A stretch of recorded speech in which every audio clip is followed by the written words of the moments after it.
Inclusive education seeks to address the learning needs of all children with a specific focus on those who are vulnerable to marginalization and exclusion.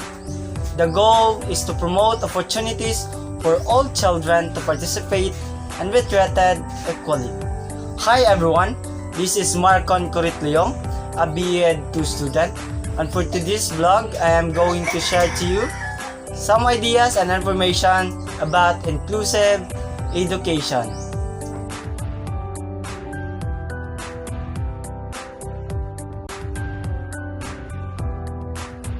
The history of inclusive education.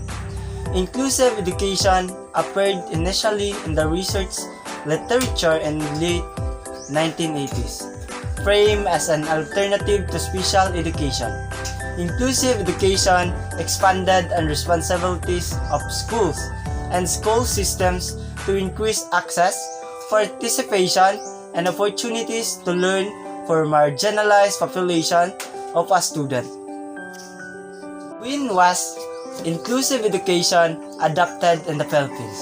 In striving to educate as many children as possible and with limited funds, to build a separate special education infrastructure and to cater to the needs of children with disabilities, inclusive education was officially adopted in 1997 by the Department of Education in the Philippines as a viable educational alternative. What is inclusive education? Inclusive education is the most effective way to give all children a fair chance to go to school, learn, and develop the skills they need to thrive. Inclusive education means all children in the same classrooms and in the same schools.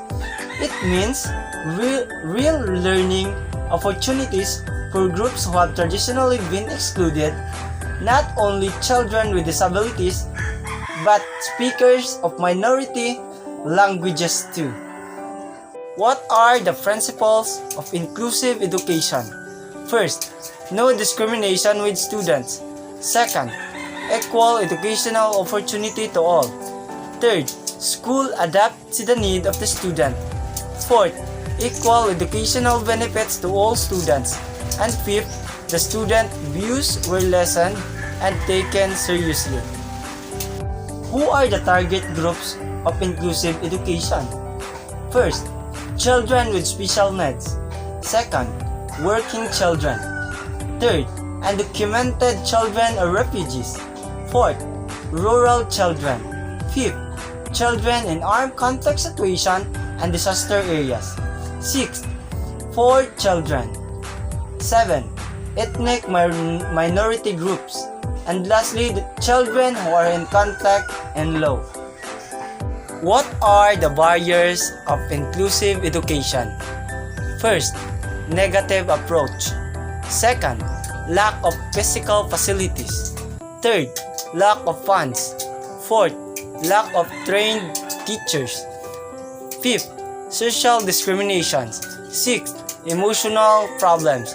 And lastly, educational problems. What are the benefits of inclusive education?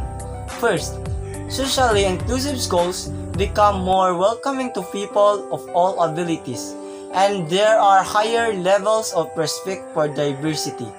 Second, socially inclusive schools climates reduce teasing, bullying, and the exclusion of any group of students. Third, students with intellectual disabilities are routinely included in and feel a part of all social activities and opportunities. Fourth, students who play unified gain patience and the ability to compromise. Fifth, students without disabilities hold more positive attitudes toward their peers with disabilities.